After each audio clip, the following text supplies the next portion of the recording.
So all I heard this weekend was World War III. I kept seeing the memes, so I thought I'd talk about it. And I'm going to start right now.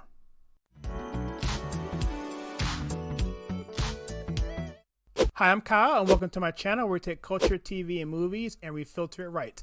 If this is your first time here, please consider hitting that like and subscribe button and that bell icon so you don't miss any future content. Happy New Year, and this is my first video of the new year, 2020. Spent a lot of time with the family and finally settled down, and being my first video, why not talk about World War III? And as you know, if you haven't been up to date, the second in command military leader for Iran, Soleimani, has been killed by the United States in an airstrike at the Baghdad airport. I have a video up right now, about 5 minutes, which talks about that and what is the reasoning behind the attack, and was the United States justified in doing so, you know, by this channel, what side we lean on. And so take a look at that video. It kind of covers the reasons why the United States, the Trump administration, took action against Soleimani.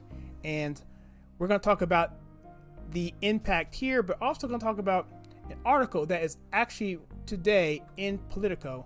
It came out a couple of days ago, actually. And the article essentially is why the death of an Iranian commander won't mean World War III. Now, let me back up here a little bit. If you haven't been on social media, you may not have seen all of the memes that have been out saying that, well, with this attack with the United States against this commander, this general, that the United States would be thrust into another war similar to Iraq, which would involve other countries to be involved as well. And what are the possibilities of that? The media and the internet went totally insane with this. So I thought I did a couple of videos. Number one, the video I did, again, so like a documentary or editorial, more or less, and we talk about there what is the reasoning for that attack and what has been the impact for this person. And I'm going to talk about here with this article why this general was so important and why the United States, after so many years, going back to 1979, when the Iranian citizens, I think they were college students, took over the American embassy in Tehran and basically held the United States hostage for many, many months. It basically crippled the Jimmy Carter administration. And when Reagan came in and was inaugurated, essentially they released the hostages that day, that very, very hour, in fact.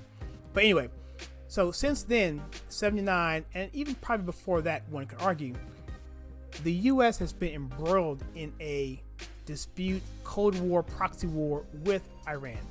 Of course, you had the Obama administration with his stance with the Red Line and other things dealing with terrorism in Russia and so forth, but also his dealings with the Iran nuclear deal, the $150 billion sent in the still of the night on planes loaded full of cash on his way to Iran. You've heard that as well. And so that policy pretty much has died today. If it has never not died, it died with the death of Soleimani. And so my thoughts are this, okay, that the United States took action of something that they felt that was in the best interest of American national security, because according to Secretary Pompeo, there was an imminent threat that was being launched to attack America and its allies overseas and possibly here abroad. I mean, stateside. And so that is the position. And if we look at what their impact is, what the Iran government has done, they're the leading nation of state-sponsored terrorism. I have a link right here. It's a map of the actual what the impact is of Iran and what they've been doing, and it's a huge picture here, which kind of goes through in a graphical nature what the impact has been from Iran across the world through the years. And if you come down to the bottom here, it actually footnotes these articles and references those as well. I will leave a link to this image below in the description. But as we go forward, I want to first say, this channel, we want to talk about what's current in the news and what's going on in politics and social media and TV and movies as it pertains to social justice warrior, identity politics, and stuff like that. We also cover stuff like this because it bleeds over into the culture. And so social media was just dominated by this meme that we're going to go to war and how America is targeting assassination. I cover that as well in the video, so check that out. I'll leave a link above. So let's get into this article. The article is in Politico, which will probably be the first time I've done a political article, but this is by a guy named Ray Taiki. I believe that is how you pronounce his name. So let's get started here. This is on the 3rd of January. He goes, after years of striding across the Middle East, seemingly in command of the region, General Qasem Soleimani, head of Iran's Quds, which is their Revolutionary Guard Forces, brigade, was finally killed by American airstrikes early Friday morning. History will not mourn one of the great mass murderers of our time who is responsible for scores of dead, mostly Arab and American. Soleimani was not just the face of Iranian terrorism, he represented its changing dimensions. The Islamic Republic has always been a violent regime, but initially its terror focused most intensely on Israel. In the past decade, Soleimani turned terrorism into an effective instrument of Iran's imperial expansion by marshaling a transnational Shia expeditionary force that has prevailed in conflicts across the Middle East. His death will be a blow to Iranian theocracy, but contrary to what many observers are warning, could very likely temper the clerical oligarchs who tend to retreat in the face of American determination. See, this is really the first time America has really proactively gone after Iran of this nature. We have done things in the past with sanctions up to the tune of $200 billion that has done a really good job of keeping the Iranian government to funnel their money to these various militias across the world. You saw that picture that I had there before. These different militias that they sponsor, not only that, but Hezbollah and Hamas and so many others, that it's having a hard time for them to keep their influence out there. And so now with Soleimani gone, it's even more difficult for them because he was the second in command only to the Ayatollah.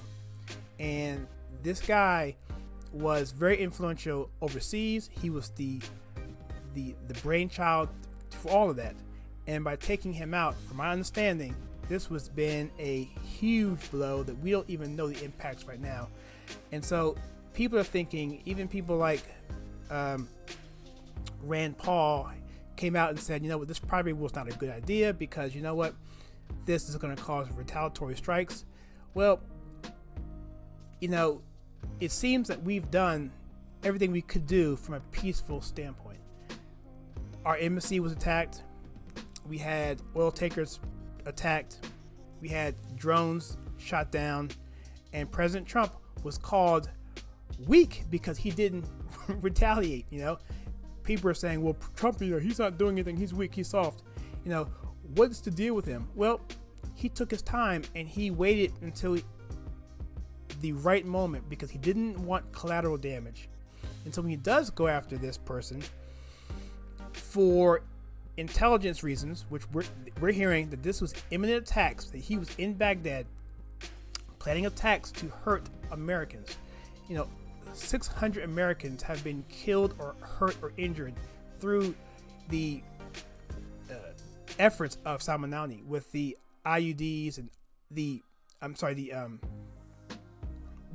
roadside bombs, essentially, and many other attacks that he's done against our forces and forces of our allies, that this was just something that really had to be done.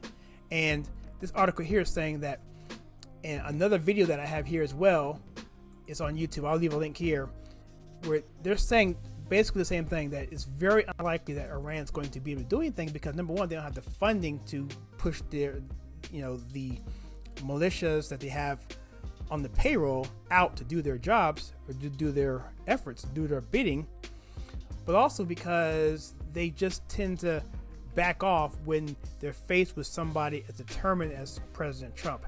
And dealing with America, they have not yet dealt with that. And so let's just go on. So it's here. It's in its first decade in power after the 1979 revolution. That's when Iran took over our embassy, and there was the Shah involved, and you can look into that, what all that was. The Islamic Republic focused its furies on Israel. It nurtured Palestinian rejectionist groups, and most important, created a military group, Hezbollah, in Lebanon. A grim record of suicide bombings, assassinations, kidnappings soon made Hezbollah a terrorist organization with an impressive global reach. Even before the rise of Al-Qaeda, Hezbollah had assumed a prominent place in the world of fundamentalism. It not only introduced new tactics such as suicide bombings to Islamic resistance, but also ingeniously used religion to justify its indiscriminate violence. Still, however, lethal Iran and its clients might have been, their violence was generally targeted with Israel as the preferred prey. Okay, so let me see where we talk about here. So, under the watchful eye of Supreme Leader Ali Khamenei, Soleimani began expanding Iran's imperial frontiers. For the first time in its history, Iran became a true regional power, stretching its influence from the banks of the Mediterranean to the Persian Gulf. Soleimani understood that Persians would not be willing to die in distant battlefields for the sake of Arabs, so he focused on recruiting Arabs and Afghans as an auxiliary force. This is really important. He often boasted that he could create a militia in a little time and deploy it against Iran's various enemies, which I was saying before about these militias. In Iraq, that meant killing and maiming nearly 1,000 American service members. In Syria, that meant terrorizing civilians and enabling President Bashar Assad's killing machine. The use of proxies gave Iran a measure of immunity. It could score strategic victories without being directly complicit. So essentially, what they're doing is these proxy wars, like in Syria and all these different areas, Iraq. What he's basically has these tentacles out there where he can say, okay, well, I'm going to push some money out here to this little group here, and hey, I didn't do anything, it was them, but he's funding it, and so that is what his method of operation appears to be, and that's why taking somebody like this out, in combination to the sanctions, the $200+ billion worth of sanctions, is going to do a really good job, we hope, of slowing them down from two fronts, from a financial front and from a leadership front, almost as if it's a decapitation strike, because it wasn't just Soleimani who was killed, 7 other people were killed as well, and not a few hours later there was another strike as well. So they're doing targeted strikes on direct Iranian officials, government leaders, military leaders who have influence in funding and in strategy and so forth, so that we can keep them off balance and so forth. So that's the plan of attack, and that is something that hasn't happened, if not ever, in American history, at least in the past 40 to 50 years. So Soleimani was adept in public relations, posting pictures of himself on battlefields with adoring followers, but while often thought of in the West as a potential political leader, he had no such sway among the Iranian people. The regime's enforcers are not held in high esteem for having wasted Iran's meager resources on Arab wars.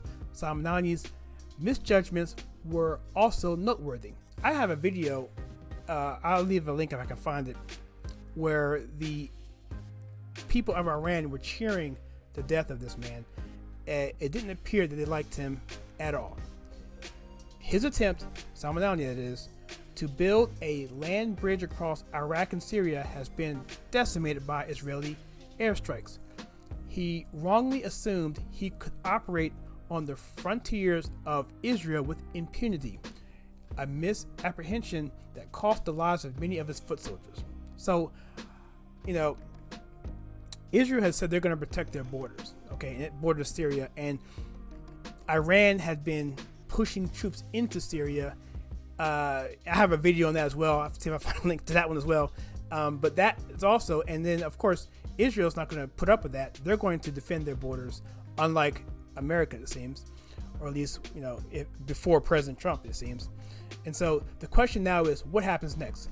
Khamenei, that's the Ayatollah, has already appointed, he's the leader of Iran, first in command, successor to Soleimani, his deputy general, Ismail Kwani, and the mullahs will surely thunder their podiums about America's aggression.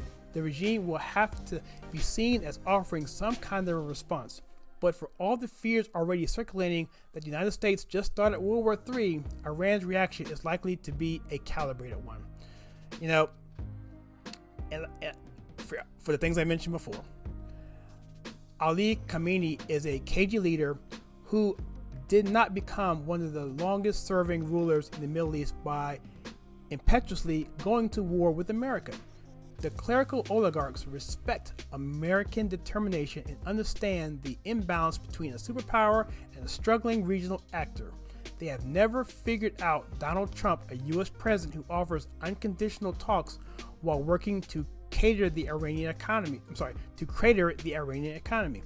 See, President Trump, even last year, I think it was in June, he said, look, and the Iranian diplomats said this, that President Trump said, hey, let's talk, and they basically turned him down.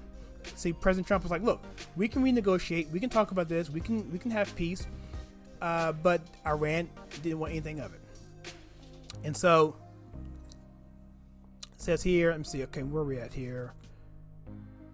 Okay, so we should not expect Iran to take a president who just ordered the killing of one of their famed commanders.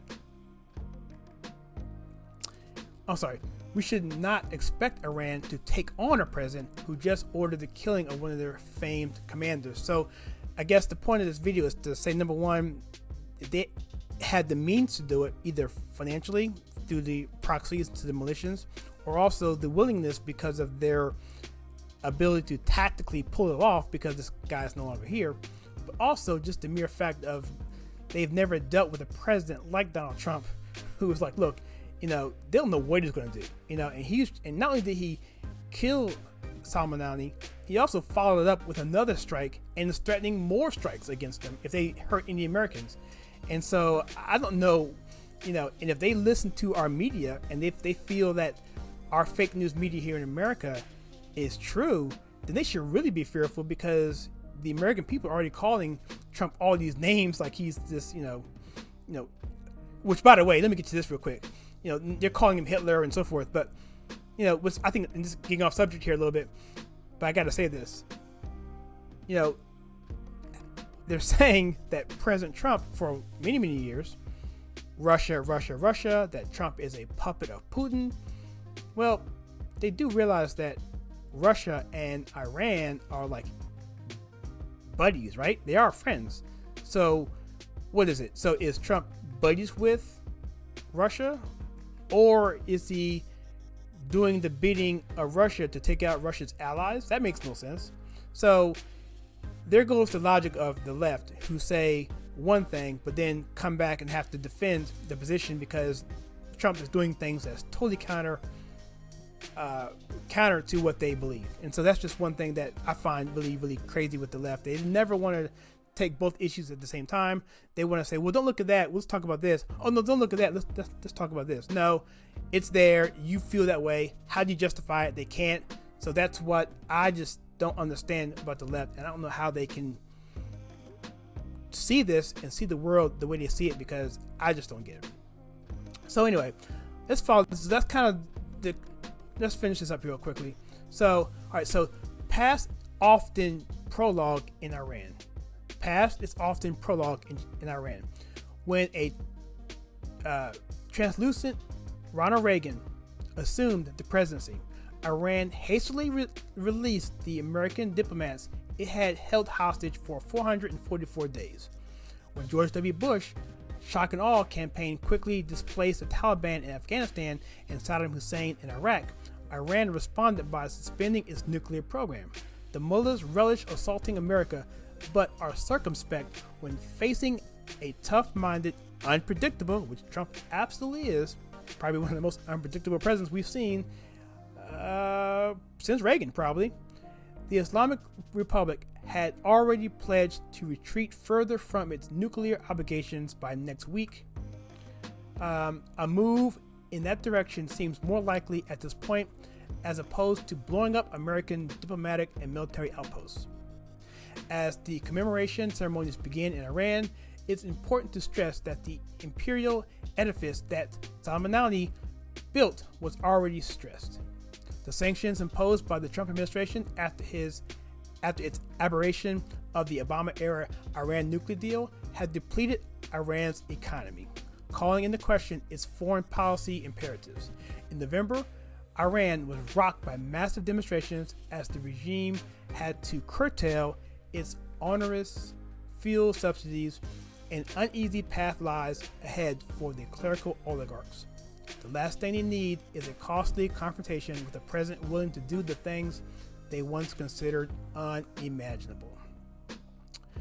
And so, yeah, so that's kind of okay. So that's really the deal here. So there's this thing where you talk about strength, okay? When you have a bully and he comes at you for your milk money one day and you give him the milk money, well, he gets emboldened. He comes at you again next day, give you more milk money. And it could be lunch money. Then it could be, anything.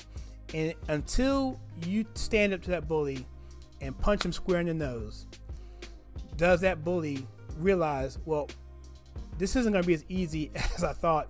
Let's rethink this. Now, they may decide to continue to fight, but they're going to think about it. And in the case of Iran, if you look at the history with them, with Reagan, with Bush, and especially now with Trump, I just don't see them having not only the means to do it, but the willingness to do it. Now, they're going to want to save face, and I suspect there will be some sort of retaliation of some sort. Who knows? Because I feel they're going to have to sort of say that something's been done so that they can claim some sort of retaliation or vengeance. We would have to see.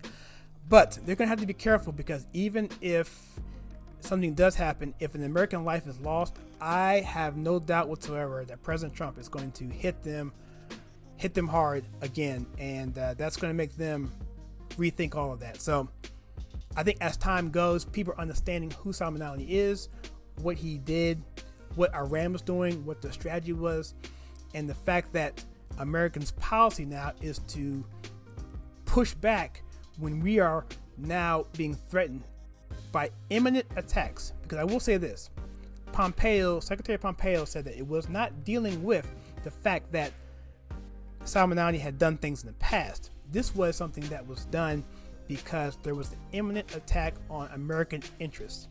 And there's something called the War Powers Act, which gives the president the ability, the constitutional mandate, or wherever it was, I can put a link to that as well.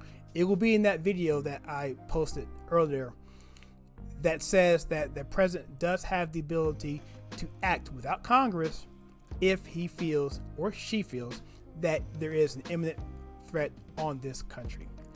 And so that's all I have for this video. But I tell you what, if you like the content on this video where I take culture, TV, movies, and politics, and whatever I think what's going on, please hit that like and subscribe button and that bell icon. doing some things on this channel. I'm doing some shorter documentaries, editorials that kind of hone in on topics that kind of explain it at a high level. And so that takes some time. So if you like that, please share with your friends, so that the more hits I can get, the more views. It does help, because what ends up happening is it encourages me to do more. And so that's really where I am at now. Even though my channel is not monetized, I have the ability to do so, but I have not turned on monetization, simply because, you know, that's not the path I'm going yet. I have a Patreon account that you are welcome to take a look at if you feel so inclined.